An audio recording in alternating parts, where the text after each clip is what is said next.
Hi Pink Tractor, it's apple season here at the Brown farm.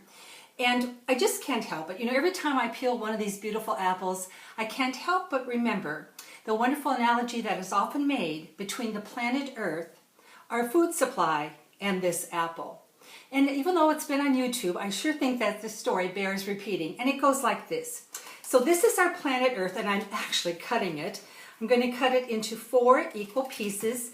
And then, I must set aside 3 of those pieces because 3/4 of our planet is made up of water. It's the oceans, certainly not going to be growing our food, which leaves us with 1/4 of a landmass on our planet Earth. And with this 1/4, I'm going to have to cut that in half. So 1/8 of the apple I'm setting aside because this is our glaciers, it's our mountains. It's the part of the land like our deserts that will never grow food.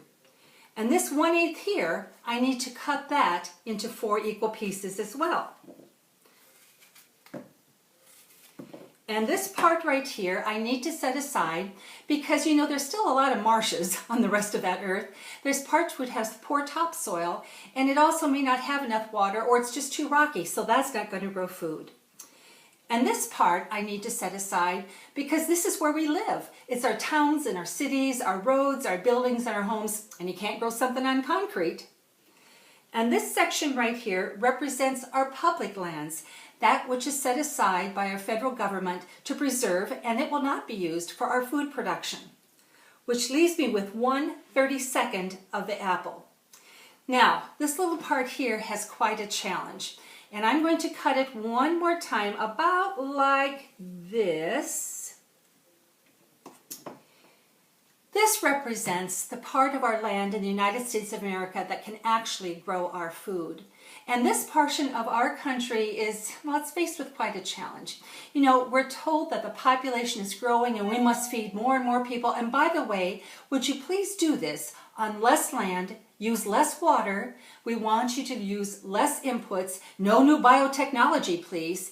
And by the way, we're going to give you a few more rules and regulations. But make sure that you produce enough, not just for your country, because there's a world depending on you.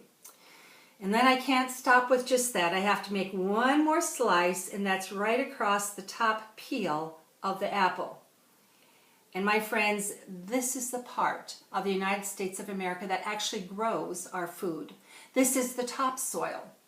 And without taking care of this very precious resource, we could be in a world of hurt. And so people of agriculture, we must be very good stewards with this topsoil, this precious land that we have. But what I know is that there's a people of the world who are truly hungry and they need our food supply.